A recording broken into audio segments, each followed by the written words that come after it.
सन 1992 की बात है। चेन्नई के एक steel trading businessman Anil Goyal ने कुछ ऐसा देखा जो बाकी सबकी नजरों से छुप गया था। हर्षद मेहता के बूम के दौरान जब शेयर प्राइसेस आसमान छू रहे थे तो अनिल जी को लगा कि ये सब अनसस्टेनेबल है। उन्होंने अपने बैंक मैनेजर को कहा था कि भाई जो भी शेयर्स हैं सब बेच दो, प्राइसेस क्रैश होने वाली हैं। मैनेजर ने उनकी बात नहीं मानी। एक महीने बाद जब प्राइसेस और भी बढ़ गईं तो मैनेजर ने कहा कि अनिल जी आप स्टील इंडस्ट्री समझते हैं, स्टॉक मार्केट नहीं। लेकिन अनिल जी का प्रेडिक्शन सच निकला।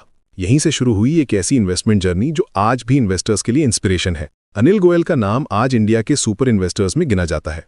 उनकी unique investment philosophy KCP LTD के नाम से फेमस है। ये सिर्फ एक मंत्रा नहीं है बल्कि उनके डेकेड्स के ऑब्जर्वेशन और एक्सपीरियंस का रिजल्ट है। नॉलेज, कन्विक्शन, पेशेंस, लक और टाइमली डिप्लॉयमेंट, ये 5 पिलर्स हैं जिन पे उनकी पूरी इन्वेस्टमेंट स्ट्रैटेजी टिकी है। लेकिन इस सक्सेस स्टोरी के पीछे कई फेलियर्स भी हैं जिन्होंने उन्हें वो बनाया जो वो आज हैं। 1993 में जब अनिल जी ने पहली बार स्टॉक मार्केट में पैसा लगाया तो उनके पास 50 लाख रुपीस थे।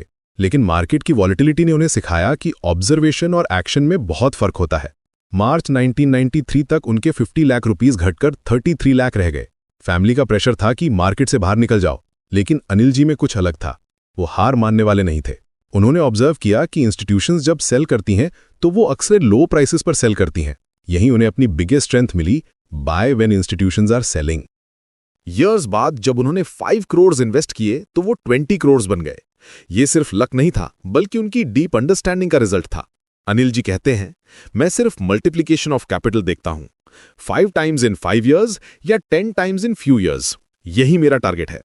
वो 20% रिटर्न्स के पीछे नहीं भागते। उनका अप्रोच है कि अगर आप राइट कंपनी पिक कर सकते हैं तो आप बहुत पैसा बना सकते हैं, लेकिन इसके लिए आपको बिजनेस की डीप अंडरस्टैंडिंग होनी चाहिए। KCP LTD मंत्रा की शुरुआत नॉलेज से होती है।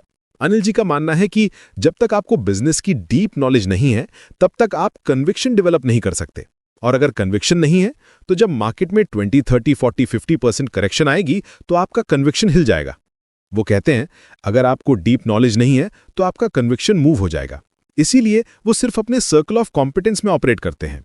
शुगर, टेक्सटाइल्स, पावर, ये वो सेक्टर्स हैं जिन्हें वो अच्छी तरह समझते हैं।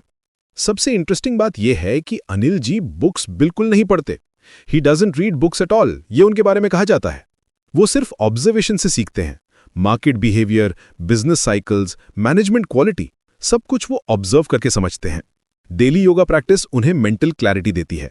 जब 2008 में उनका पोर्टफोलियो 20% रह गया था या कोविड में 25%, तब भी उन्होंने पेशेंस रखा क्योंकि उन्हें पता था कि प्राइसेस वापस आएंगी। आज अनिल गोयल का नेटवर्थ 2000 करोड़ के आसपास है, लेकिन उनकी सबसे बड़ी अचीवमेंट ये नहीं है।